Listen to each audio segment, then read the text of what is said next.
Bienvenidos a otro capítulo de No Estoy, el podcast. Espero que se encuentren bien. En el día de hoy quiero hablar sobre la importancia de los límites, de qué tratan, cómo saber establecerlos, cómo no exagerarlos, cómo reconocer a quienes no los respetan, cómo tratar esas situaciones, entre otras cosas. En primer lugar, para poder entender los límites es importante conocerse a uno mismo, qué nos gusta y qué no, qué estamos dispuestos a ceder y cuáles son infranqueables. A la hora de vincularnos, es importante ceder en ciertos aspectos. La sociedad hoy en día quiere enseñarte a ser imperturbable a los vínculos sociales, que el amor propio es más importante que cualquier otro. No está mal tener amor propio, es muy importante poder valorarse y priorizarse. Si uno no se ayuda a uno mismo primero, no puede ayudar a otro. Si uno siempre cede sobre lo que el otro quiere, entonces termina en vínculos abusivos, porque las necesidades de uno y sus deseos siempre terminan siendo relegadas, incluso por uno mismo. Por eso es importante entendernos, entender qué deseamos, qué buscamos y qué estamos dispuestos a ceder por nuestros propios proyectos y después por nuestro cariño al otro. Pero tampoco hay que irse al otro extremo, donde uno no cede ni un milímetro por el otro. Así, ¿cómo formas un vínculo? Pretender que el otro sea el único que se adapte es una forma de abuso también. Esconderse atrás de la frase "yo soy así", como si eso fuera imposible de cambiar. No lo es. Solo elegís tener actitudes negativas pretendiendo que alguien lo acepte. Y obvio, alguien lo va a aceptar. Gente que tiene más miedo de estar sola que del daño que otro puede hacerle. Gente dispuesta a romperse con tal de encajar en lugares en los que claramente no son para ellos. Como cuando eras niño en jardín de infantes e intentabas meter el juguete triangular en el agujero cuadrado, hasta que entendiste que ese claramente no era su lugar. No hay que romper la forma hasta que entre, hay que encontrar el lugar al que sí puede pertenecer. Recordemos también que cualquier extremo es malo. No vas a formar ningún vínculo sano si cedes siempre y tampoco vas a formar ningún vínculo sano si sos incapaz de ceder en algo. Antes, los vínculos eran de por vida, obviamente como consecuencia de que una de las partes siempre cediera.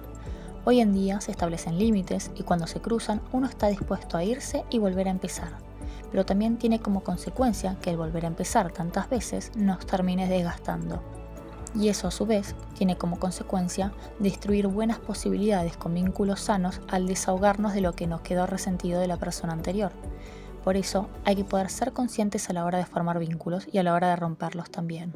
Hay que poder permitirnos hacer el duelo, no ir de persona en persona sin reconocer que en el fondo nuestro cuerpo necesita sanar todas esas heridas que se fueron generando. Y para eso uno tiene que aprender a estar solo, a estar con uno mismo, a que no le debe nada a nadie en las redes sociales, que no es una competencia y que no tiene que mostrar ni demostrar nada.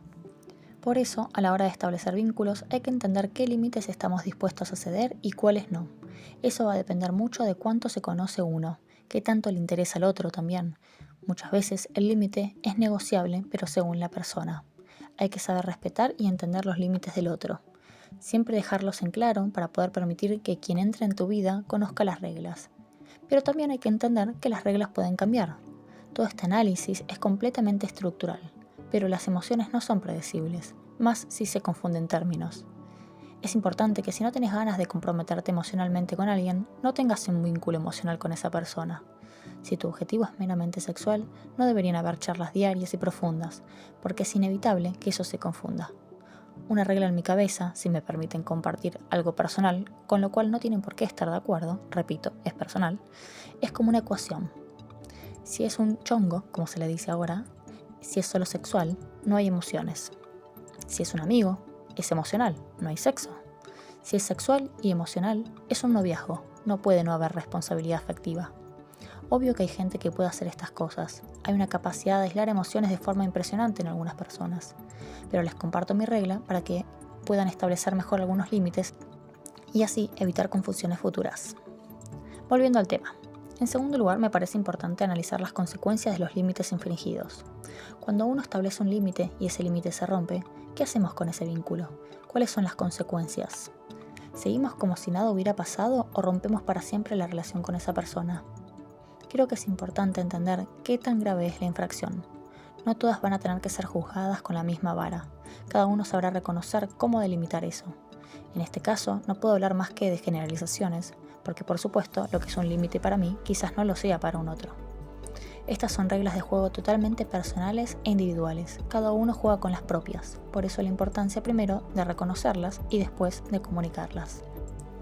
Porque también ahí está la mejor estrategia para vincularse con un otro. Saber quiénes están dispuestos a violentar uno de tus límites para sus propios beneficios o necesidades. Si el otro está dispuesto a ofenderte, cuando vos habías dejado claro el límite, es evidente que es un vínculo que no te quiere ni te prioriza. Es la mejor forma de entender a quién es descartar de tu vida antes de que te encariñes lo suficiente como para no poder decir adiós y estar dispuesto a tolerar que te falten el respeto una y otra vez ignorando tus pedidos y necesidades. También es importante que hablemos de uno mismo. Siempre nos enseñan a señalar al otro, el dedito acusador, pero es importante entender que nosotros también somos personas, también fallamos, también hemos ignorado al otro, también los hemos herido. Hemos sido malos al comunicar nuestros deseos y necesidades o acostumbramos al otro a que los nuestros no importaban. El análisis es importante porque te permite reconocer primero quién es uno y dónde falla y luego entender qué patrones de conducta tenemos y por qué se perpetúan en el tiempo.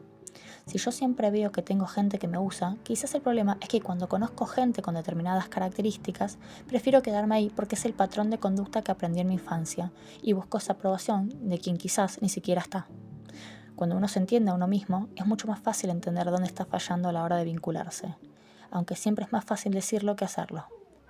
No es que siempre aparezca mala gente, es que tu cuerpo reconoce ese patrón como algo seguro porque es lo que conoce y, como dice el dicho, mejor malo conocido que bueno por conocer.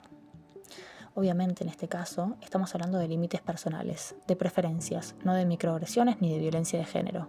Esos son inadmisibles y no deberías dudar en pedir ayuda y alejarte de esas personas. Por último, es importante aprender a estar solo, entender que es mejor estar solo y bien que acompañado y siendo lastimado por un otro. Siempre nos enseñaron que el destino de todos es acompañados, pero nunca nos enseñan en ese momento que el precio por conseguir ese sueño jamás debería ser nuestro propio bienestar, que si algo nos hace mal, es mejor irnos. No podemos permitir el abuso de nuestros límites como consecuencia del miedo a la soledad. Así que es importante irnos con la pregunta: ¿vos estableces tus límites o dejas que otros los pasen por encima? ¿Sos capaz de reconocer qué es importante para vos y qué es negociable? ¿Cómo estás con tus vínculos actualmente? ¿Te hacen sentir bien, comprendido, acompañado o te guardas cosas para no perder una relación que claramente no te está respetando? Quédate con esas preguntas y no te olvides de que podés mandar tu mensajito al Instagram, @noestoyelpodcast. No estoy es con I latina. Hasta el siguiente episodio y recuerden, siempre hay un camino de vuelta a casa. ¡Nos vemos!